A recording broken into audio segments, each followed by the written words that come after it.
one was a good friend and the librarian of Normal County Library. She was a whiz at social media and had been instrumental in helping put Normal back on the map as one of the best tourist towns in Kentucky. Her family actually owned a lot of this land before their big bankruptcy, Bets told me. I knew nothing about that. What? I asked, and took another drink of hot coffee from the thermos. I guess you don't know all the history of Normal, since you didn't grow up here. Bets pulled the van up to the front of the old train station and parked. The massive concrete station was beautiful, framed by the dramatic backdrop of the mountains of the national park. I would say Cokie Ogden had a hit on her hands. From what I remember reading about when I first moved here, there was a set of beginning trails on the back of her property that were some of the hardest trails and climbs of the area. Those were the most appealing to tourists who came to Normal for the hiking. Right in the middle of the structure was a domed, circular open courtyard area with 6 massive concrete pillars holding up a dramatic patina metal roof with a rooster weather vane. The one-level covered structure jutted equally out on both sides of the dome, with 5 doors on each side, with those same big concrete pillars standing tall and ornate. Those must be the rooms. Bets pointed toward some doors with brass numbers on them. I'm glad I brought the brass cleaner because those really need to be shined up. She let out a long sigh. It's going to be a long day. Bets and I jumped out. I followed her lead and met her at the back of the van where she already had the double doors open. I dragged 2 buckets of cleaning supplies to the edge. Good morning. Cokie Ogden stood underneath the spotlight that hung from one of the pillars. Glad to see you're here to get an early start. I peeked around the back van door and waved to her. Cokie was an odd bird. She looked as though she'd stepped right off the Mary Tyler Moore set, with her colored blonde hair parted down the middle and flipped up around the edges. It was hard not to stare. I just wanted to know how it stayed perfectly in place. She wore a black headband that kept the shoulder-length hairdo off her face.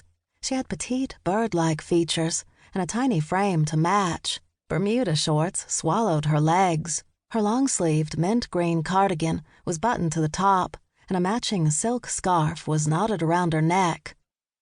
The outside looks great, I noted of what I could see in the van headlights when we drove up. I grabbed the bucket with one hand and the vacuum with the other. Thanks. Cokie walked to the back of the van. Do you need help? I believe we have it, Bet said as she pulled her shoulder-length wavy hair into a low ponytail, using the black band she took from around her wrist. We turned around when an old pickup truck pulled in next to us. The inside light popped on when a man in a cowboy hat opened the door. He held it open with one booted foot and grabbed a rope hanging on his gun rack on the back window. Howdy. He looked at us from underneath his hat. J. Russell, this is Mae West and Bets Hager. They're here to make sure everything is all tidy before the big day. The tone in her voice caught my attention. It seemed like she was giving him more of a warning than a casual introduction. Is that right?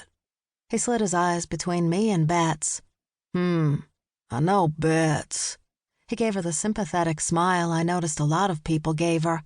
Down at the church functions and all. Yes, Bets said in a low voice. Nice to see you.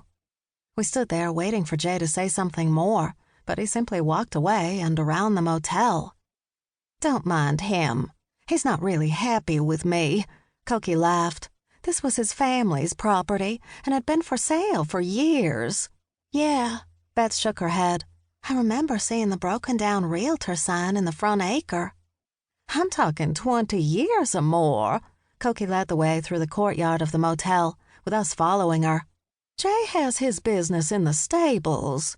He teaches competition riding, you know, rodeo, barrel roping, and things of that nature.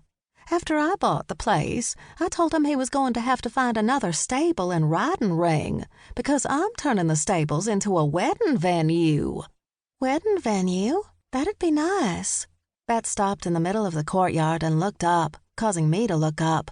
The courtyard was open to the sky, exposing the variations of blue in anticipation of the sunrise that would wake up the tourist town around 7 a.m. The crescent